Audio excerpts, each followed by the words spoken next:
আপনারা শুনছেন radio সারাবেলা 98.8 FM।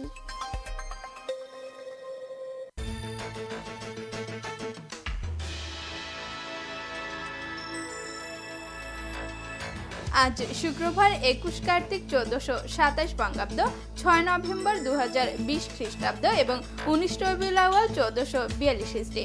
শুনছেন ও দেখছেন রেডিও সারাবেলা 98.8 FM। সারাবেলা সন্ধ্যার সংবাদে সকলকে স্বাগত জানাচ্ছি আমি আফসানা মিমি। শুরুতেই জানিয়ে দিচ্ছি এসকেএস হাসপাতাল প্রধান শিরোনাম। গোবিন্দগঞ্জের সাঁওতাল পল্লীতে হামলার 4 বছর আজ, বিচার সহ জমি ফেরত না পাওয়ায় ক্ষোভ সাঁওতালদের। গাইবান্ধায় একদিনের ব্যবধানে নতুন করে 3 জন করোনা আক্রান্ত শনাক্ত, দেশে আরো 15 জনের মৃত্যু, নতুন শনাক্ত 1469 জন।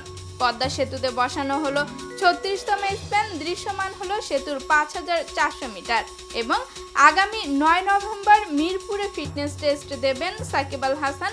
আইপিএল এর প্রথম এলিমিনেটরে সানরাইজার্স হায়দ্রাবাদের প্রতিপক্ষ রয়্যাল চ্যালেঞ্জার্স বেঙ্গালুরু।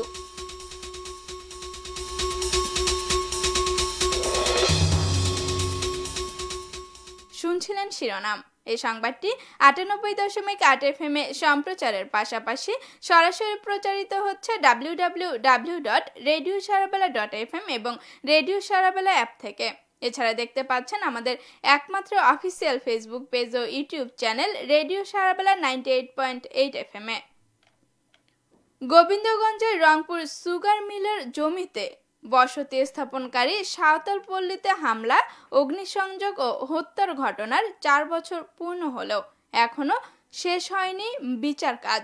আর্থিক সংকটের কারণে মানবেতর জীবনযাপন করছেন ক্ষতিগ্রস্ত সাঁওতালরা। এ অবস্থায় পুনর্বাসন সহ বাপদাদার জমি ফেরতের দাবি সাঁওতালদের। এদিকে দ্রুত মামলাটিকে নিষ্পত্তি করা হবে বলে জানালেন সহকারী পুলিশ সুপার সিআইডি গাইবান্ধার তানভীর হাসান। গোবিন্দগঞ্জ সংবাদদাতা গোপাল মোহন্তের পাঠানো তথ্য ও ভিডিও চিত্র নিয়ে রিপোর্ট করছেন তুষার ইমরান। 2016 সালের 6 নভেম্বর বিরোধপূর্ণ সাহেবগঞ্জ ইখু খামারের জমিতে বসতি স্থাপনকারী সাঁওতালদের উচ্ছেদ করে রংপুর সুগার মিল কর্তৃপক্ষ। উচ্ছেদের সময় সাঁওতালদের সাথে পুলিশ ও সুগার মিল কর্তৃপক্ষের সংঘর্ষ হয়, অগ্নিসংযোগের ঘটনাও ঘটে। এতে শ্যামল হেমব্রম, মঙ্গল মার্ডি, রমেশ টুডু এই 3 সাঁওতালের মৃত্যু হয়, আহত হয় অনেকেই। এই হামলার 4 বছরেও জমি ফেরত না পাওয়া সহ মামলার মূল আসামিদের বাদ দেওয়ায় অসন্তুষ্ট সাঁওতালরা। এখন আমাদের অবস্থা এখনো ওই সেই আতঙ্কই আছি এবং আমাদের খাওয়া দাওয়ার খুব অভাব, তারপরে পুরানের কাপড়ও নাই। তাহলে আমাদের এখন বাপ দাদার সম্পত্তি আমরা কি এখন ফেরত চাই। এখন আমরা আতঙ্কে নেই, আমরা এখন জ্বর মনে বলতে চাচ্ছি যে জমি আমরা নিব এবং থাকবো। আমাদের ইজাহারকৃত আসামিদের দ্রুত গ্রেপ্তার আর আমাদের যে মিথ্যা মামলা দিছে এই মিথ্যা মামলা অতি শীঘ্রই প্রত্যাহার করতে। এই অবস্থায় বাপদাদার সম্পত্তি ফেরত চায় সাঁওতালরা। অপরদিকে আসামিদের গ্রেপ্তারের দাবি মামলার বাদীর। আমাদের বাপদাদার সম্পত্তি আমরা ফেরত চাই এবং আমাদের ঘর বাড়ি যে লুটপাট করে দেওয়া হলো 2016 সালের 6 নভেম্বরে, পুনরায় আমাদের ঘর বাড়ি মেরামত করে দিতে হবে। আর আমি যে মামলা করলাম 33 জন নাম উল্লেখ করে দিয়ে একটা মামলা দায়ের করে দিলাম। এই মামলার আসামিগুলো যারা, এদেরকে গ্রেপ্তার করা হোক, আইনের আওতায় নিয়ে আসা হোক। এদিকে অধিকার প্রতিষ্ঠায় সরকারের মাধ্যমে এ মাটি ফেরত দেওয়ার দাবি তোলেন সাহেবগঞ্জ ভূমি উদ্ধার কমিটির সভাপতি ফিলিমন বাসকে। আমাদের মা মাটি, এই মোহনা, এই মাটি আমরা ফেরত পাওয়ার দাবি প্রথম থেকেই করে আসছি, এখনো আমাদের সেই দাবি। এই মাটি আমরা ছাড়ব না, এই মাটিতে আমরা থাকতে চাই। এই মাটি সরকারের মাধ্যমে যাতে এই জমি আমাদের বন্টন করে দেওয়া হয়। অপরদিকে দ্রুত মামলাটি নিষ্পত্তি করা হবে বলে জানিয়েছেন সিআইডি গাইবান্ধার সহকারী পুলিশ সুপার তানভীর হাসান। যখন এটা পিবিআই আদালতে রিপোর্ট অর্পণ করে তারপর আমাদের আদালতের নারাজির প্রেক্ষিতে আমাদের কাছে আসে, তো এই বছরের শুরুর দিক থেকেই মামলাটা আমাদের কাছে আসে এবং আমরা মামলাটা তদন্ত করছি। মামলাটা তদন্ত প্রায় শেষ পর্যায়ে, আমরা চেষ্টা করছি খুব শীঘ্রই মামলাটি নিষ্পত্তি করার জন্য। তুষার ইমরান, রেডিও সারাবেলা, গাইবান্ধা। এদিকে গোবিন্দগঞ্জে সাঁওতাল হত্যা দিবস উপলক্ষে বিক্ষোভ সমাবেশ অনুষ্ঠিত হয়েছে। আজ দুপুর 12টায় স্থানীয় শহীদ মিনারে এ সমাবেশের আয়োজন করে সাহেবগঞ্জ বাগদা ফার্ম ভূমি উদ্ধার কমিটি। সংগঠনের সভাপতি ফিলিমন বাস্কের সভাপতিত্বে এতে বক্তব্য রাখেন কেন্দ্রীয় আদিবাসী নেতা রবীন্দ্র সরেন, স্থানীয় কমিটির সমন্বয়ক অ্যাডভোকেট সিরাজুল ইসলাম বাবু সহ আরো অনেকে। এর আগে মাদারপুর থেকে একটি বিক্ষোভ র্যালি বের করা হয়। র্যালিটি শহরের বিভিন্ন সড়ক প্রদক্ষিণ করে শহীদ মিনারে গিয়ে শেষ হয়। এতে অংশগ্রহণ করে সাঁওতাল ও বাঙালি নেতৃবৃন্দ। গাইবান্ধায় একদিনের ব্যবধানে নতুন করে 3 জন করোনা আক্রান্ত শনাক্ত হয়েছেন। এ নিয়ে জেলায় আক্রান্তের সংখ্যা দাঁড়ালো 1133-এ।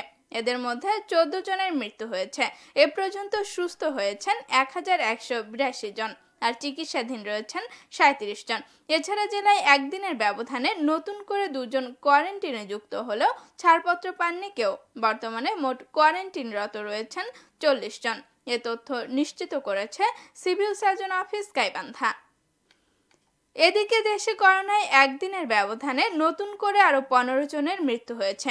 এ নিয়ে মোট মৃতের সংখ্যা দাঁড়ালো 6036-এ। অপরদিকে একদিনের ব্যবধানে করোনা শনাক্ত হয়েছেন আরো 1469 জন। এ নিয়ে দেশে মোট শনাক্ত হলো 4,16,006 জন।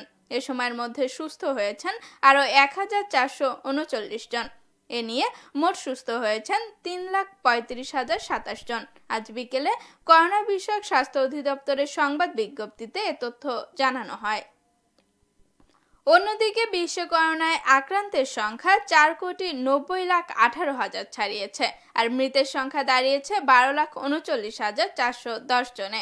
এদের মধ্যে এখন পর্যন্ত সুস্থ হয়ে বাড়ি ফিরেছেন 3,49,80,752 জন। আজ করোনা ভাইরাস সংক্রান্ত পরিসংখ্যান রাখা ওয়েবসাইট ওয়ার্ল্ডমিটারে এ তথ্য উঠে এসেছে। পদ্মা সেতুতে বসানো হলো 36তম স্প্যান। আজ সকালে মুন্সিগঞ্জের মাওয়া প্রান্তে বসানো হয় স্প্যানটি। এর মাধ্যমে দৃশ্যমান হলো সেতুর 5,400 মিটার। পুরো সেতুতে এখনো বসানো বাকি 5টি স্প্যান। এগুলো বসানো হলে দৃশ্যমান হবে আরো 750 মিটার। মূল সেতু নির্মাণের কাজ করছে চীনের ঠিকাদারি প্রতিষ্ঠান MBEC আর নদী শাসনের কাজ করছে চীনের আরেকটি প্রতিষ্ঠান সিনো হাইড্রো কর্পোরেশন। আবারও গাইবান্ধার সংবাদ। Samsung smart plaza, TB road, Gaibandha. গাইবান্ধায় এলিগেন্ট উত্তরের কণ্ঠ সিজন 1 প্রতিযোগিতায় দ্বিতীয় রাউন্ডের অডিশন অনুষ্ঠিত হয়েছে। আজ সকালে SK সিনের মিটিং রুমে এই অডিশনের আয়োজন করে এলিগেন্ট ইভেন্ট ম্যানেজমেন্ট। এতে ফাইনাল রাউন্ডের জন্য ইয়েস কার্ড পেয়েছেন 12 জন শিল্পী। এ কার্ড পেয়ে উচ্ছ্বসিত বিজয়ীরা। উত্তরের কণ্ঠ সিজন 1-এ আজকে দ্বিতীয় রাউন্ডে ইয়েস কার্ড পেয়েছি।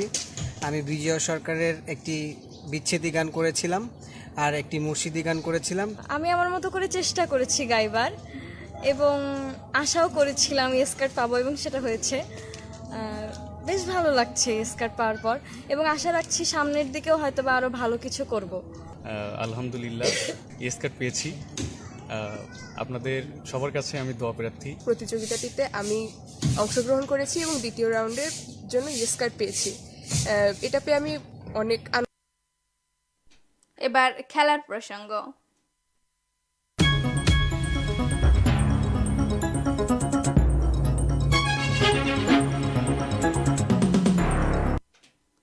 আগামী 9 নভেম্বর মিরপুরে ফিটনেস টেস্ট দেবেন বিশ্বসেরা অলরাউন্ডার সাকিব আল হাসান।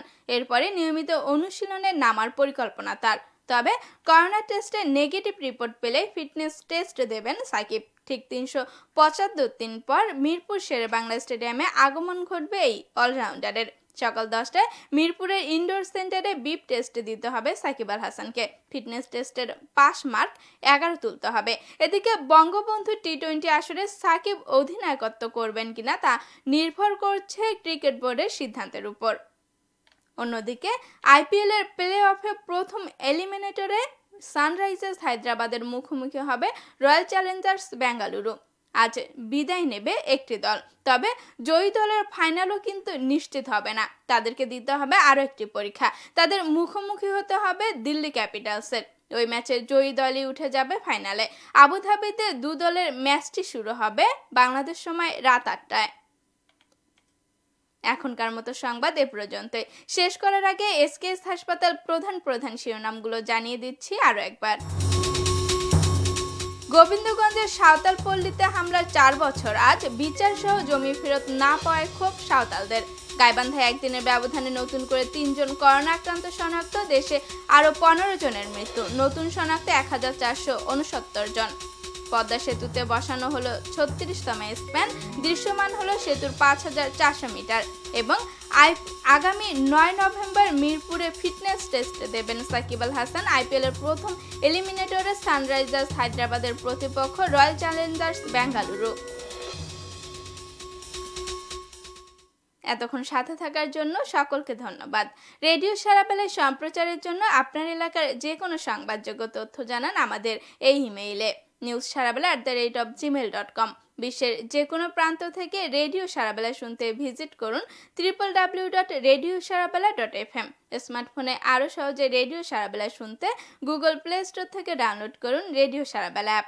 এছাড়া সন্ধ্যার সংবাদটি দেখতে পাচ্ছেন আমাদের একমাত্র অফিসিয়াল ফেসবুক পেজ ও ইউটিউব চ্যানেল রেডিও সারাবেলা 98.8 FM এ।